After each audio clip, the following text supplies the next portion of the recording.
Hello everyone, I am Ifra. Hope you are doing well. तो start करते हैं आज का टॉपिक। आज हम पढ़ने वाले हैं टैली टीआरपी में आगे पढ़ने वाले हैं ड्यूटीज किसकी, टीआरपी टैक्स रिटर्न प्रिपेयर की ड्यूटीज के बारे में पढ़ेंगे। तो अभी तक आपको मैं बता देती हूँ कौन कौन से टॉपिक जो है इस चैप्टर में कंप्लीट कर चुके हैं। चैप्टर का नाम है इंट्रोड्यूसिंग टैक्स रिटर्न प्रिपेयर, मतलब कि टीआरपी से इंट्रोड्यूस किया गया है आपको इस चैप्टर में। तो फर्स्ट सेशन में हमने देखा था व्हाट इज टीआरपी एंड उसके कुछ टाइप्स थे, साइडनिंग वाले और नॉन साइडनिंग, दोनों टाइप के हमने टीआरपी जो है कंप्लीट किए। तो उसमें ज्यादा डिफरेंस नहीं था। कुछ नॉन साइडनिंग में क्या था कि जितना भी हमारा एंटायर या फिर जितना भी कोई पोर्शन होता है वो क्या करता है, प्रिपेयर करने की रिस्पॉन्सिबिलिटी होती है टीआरपी का। और साइडनिंग टीआरपी क्या होती है, उनकी रिस्पॉन्सिबिलिटी होती है इंश्योर करता है एक्यूरेसी कोई भी आइडिया या फिर रिफंड को क्लेम करने की। ठीक है, तो यहाँ पे ये दोनों टाइप पढ़े थे। उसके बाद पढ़ा था टीआरपी स्कीम क्या होती है, किसके लिए बनाई गई है, कब लॉन्च की थी, किसने लॉन्च की थी। तो हमारे गवर्नमेंट ऑफ इंडिया ने बनाई गई है। मार्जिनल मतलब कि मीडियम और स्मॉल टैक्स पेयर के लिए मेन एम इनका यही रख के बनाया गया है कि हम इनकी हेल्प कर सके। कब लॉन्च हुई थी, फाइनेंशियल ईयर 2006 एंड 2007 में ये लॉन्च की गई थी, ताकि काफी ऐसे ग्रेजुएट्स होते हैं जो कि अनएम्प्लॉयड होते हैं तो उनको एम्प्लॉयमेंट देने के लिए। ठीक है, फिर नेक्स्ट टॉपिक हमने पढ़ा था pre requisites of a TRP की। उनकी एज लिमिट क्या होती है, 21 से 35 ईयर्स तक आप अप्लाई कर सकते हैं टीआरपी के लिए। और आपके पास कौन सी क्या एलिजिबिलिटी, मतलब कि क्या एजुकेशन आपके पास होनी चाहिए। तो हाई स्कूल का डिप्लोमा होना चाहिए आईआरएस से रिलेटेड। अगर वो भी नहीं है तो आपके पास बैचलर डिग्री होनी चाहिए किसी भी रिकॉग्नाइज्ड यूनिवर्सिटी से। कौन से सब्जेक्ट्स की बात आती है कि इकोनॉमिक्स में, इंग्लिश में, किसमें हम बैचलर डिग्री होनी चाहिए, लॉ में, इकोनॉमिक्स, स्टैट्स, मैथमेटिक्स, कॉमर्स और बिजनेस एडमिनिस्ट्रेशन एंड मैनेजमेंट। ठीक है, एग्जाम और ट्रेनिंग के बारे में भी आपको बताया था कि एनआईआईटी जो होता है ये कैंडिडेट्स को ट्रेन करता है टीआरपी के लिए। और आज क्या पढ़ने वाले हैं हम, ड्यूटीज ऑफ आ टीआरपी की क्या क्या ड्यूटीज रहती हैं। तो सबसे पहले तो यहाँ पर ओपन करते हैं अपने नोट्स को। ये सारी चीजें मैंने आपको शॉर्ट में लिखवा रखी है जितना भी अभी आपको बताया गया है। ठीक है, तो यहाँ पे हेडिंग डालते हैं ड्यूटीज ऑफ अ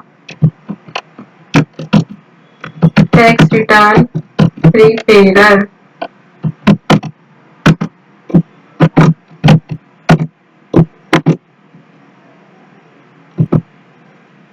इनकी क्या क्या जो है ड्यूटीज होती है ये भी समझना हमारे लिए इम्पोर्टेंट है कि ये काम क्या करते हैं।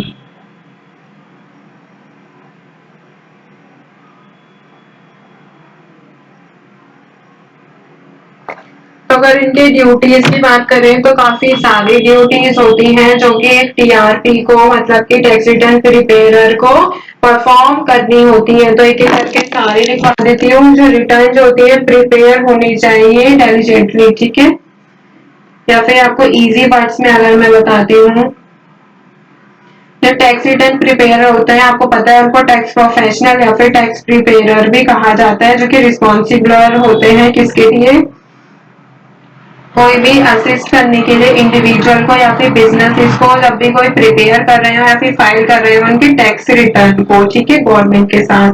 तो कुछ रिटर्न्स की जो मतलब सॉरी कुछ टीआरपी की ड्यूटीज होती है एक एक करके पढ़ेंगे। तो सबसे पहले हम बात करेंगे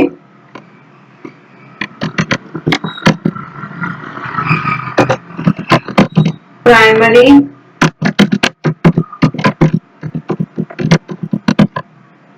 रिस्पॉन्सिबिलिटीज की। ठीक है, एक एक करके देखेंगे इसमें। तो first is gather and review financial data.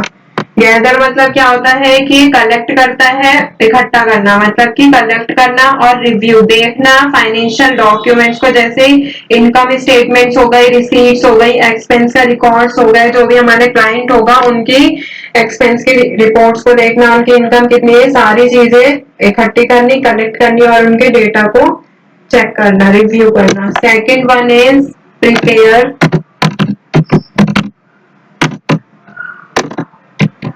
Tax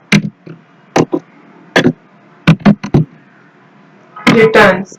तो इसमें क्या कहा गया है, एक्यूरेटली प्रिपेयर होना चाहिए या फिर बोल सकते हैं कंप्लीट, पूरे तरीके से टैक्स को रिटर्न को फाइल करना चाहिए, प्रिपेयर करना चाहिए, जिसमें उनकी फेडरल इंफॉर्मेशन हो, सारी स्टेट की इंफॉर्मेशन हो, और जितनी भी हमारी लोकल रिटर्न हो वो सब प्रिपेयर करनी चाहिए। ठीक है। थर्ड वन इज कैलकुलेट करनी चाहिए टैक्स लायबिलिटी, कि उनको कितना टैक्स जो है पे करना है। ये भी जो है एक टीआरपी की रिस्पॉन्सिबिलिटी होती है, मतलब कि कैलकुलेट करता है टैक्स की, क्लाइंट की टैक्स की कितनी लायबिलिटी है, जिसमें उनका डिडक्शन देखता है, क्रेडिट कितना है, एग्जेम्पशन कौन कौन सी, ये सारी चीजें जो है उसमें देखी जाती है। ठीक है। Fourth one is ensure compliance. इसमें क्या कहा गया है, ये देखता है क्या टैक्स रिटर्न के, मतलब कि जितने भी हमारे लॉ से रिलेटेड, रूल से रिलेटेड, या फिर आईआरएस मतलब इंटरनल रेवेन्यू सर्विस से रिलेटेड जितनी भी गाइडलाइंस होती है उन सबको देखता चेक करता रहता है। ठीक है। फिर फाइल टैक्स रिटर्न्स, ये इलेक्ट्रॉनिकली, ऐसा नहीं है पेपर में, तो ये क्या होता है सिस्टम में ही टैक्स की जो फाइल होती है उनको, टैक्स की जो रिटर्न होती है उनको फाइल किया जाता है, किसके साथ, with the IRS and state authorities. ठीक है। ये तो वही हमारी प्राइमरी रिस्पॉन्सिबिलिटीज। अभी बात करते हैं एडिशनल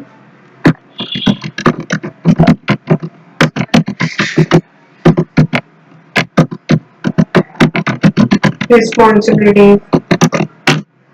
तो एडिशनल रिस्पॉन्सिबिलिटी कौन कौन सी होती है, क्या करता है एडिशनल रिस्पॉन्सिबिलिटी में, अगर देखिए कंडक्ट करता है ये इंटरव्यूज।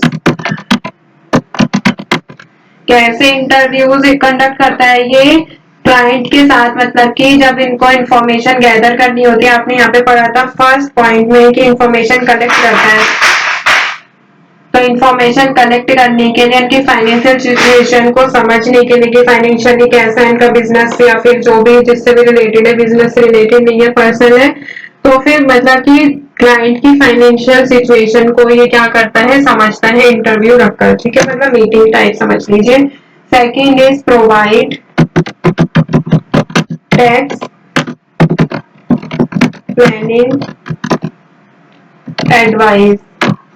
इसमें क्या कहा गया है, देखिए टैक्स प्लानिंग की बात की गई है, ये जो होता है टीआरपी ऑफर करता है टैक्स प्लानिंग एडवाइस, किस लिए ऑफर करता है, ताकि जो भी क्लाइंट की जितने भी, यहाँ पे आपने अभी पढ़ा था टैक्स लायबिलिटी कैलकुलेट करके जितनी टैक्स लायबिलिटी बनती है उसको ये कम कर सके। ठीक है, इसीलिए टैक्स प्लानिंग एडवाइस जो है उनको देता है। फिर आता है मेंटेन रिकॉर्ड्स। मेंटेन रिकॉर्ड्स में क्या है, जितना भी हमारा डेटा होता है या फिर बोल सकते हैं उनको एक्यूरेटली ऑर्गेनाइज किया जाता है क्लाइंट के टैक्स के रिटर्न को। ठीक है। ये क्या होता है, इसमें स्टे अप टू डेट का भी ऑप्शन है, लिख ही देती हूँ, स्टे अप टू डेट। तो इसमें ऐसा क्यों कहा गया है stay up to date, stay मतलब कि करंट जितने भी हमारे क्या होते हैं नोटिफिकेशन या फिर अमेंडमेंट्स आते रहते हैं गवर्नमेंट के टैक्स से रिलेटेड लॉ में, तो उसको क्या करता रहता है, ये चेंजेस को रेगुलेशन में जितने भी या फिर आईआरएस की गाइडलाइन पे जितने भी चेंजेस आते हैं वो करंट डेट से कनेक्ट करके रखता है कि अभी क्या चेंजेस आए हैं, तो इसीलिए करंट डेट से रिलेटेड के लिए क्या कहा गया है, स्टे अप टू डेट। फिर यहाँ पे आता है कम्युनिकेट विद क्लाइंट्स। कम्युनिकेट, इसमें तो मुझे कुछ एक्सप्लेन करने की जरूरत भी नहीं है, विद क्लाइंट्स। ऑफ कोर्स सी बात है, देखिए जब आप किसी का काम करेंगे तो आपको उनसे कम्युनिकेशन तो करनी पड़ेगी, टैक्स से रिलेटेड उनका स्टेटस देखना और डेडलाइन देखनी है, या फिर कोई भी इशू आ जाता है, प्रॉब्लम आ जाती है, तो आप उनसे कम्युनिकेट करेंगे यहाँ पर। ठीक है, ये भी टीआरपी की रिस्पॉन्सिबिलिटी होती है। फिर आता है रिव्यू एंड एडिट रिटर्न्स। इसमें ऐसा क्यों कहा गया है एडिट वाली बात, क्योंकि क्या होता है कभी कभी मिस्टेक हो जाती है, तो एक्यूरेसी और कंप्लीटनेस को एक बार क्या करता है कि सही भरी गई है फाइल, ये सारी चीजें एक बार रिव्यू करते हैं, कोई मिस्टेक होती है तो उसको एडिट कर लेते हैं। फिर क्या होता है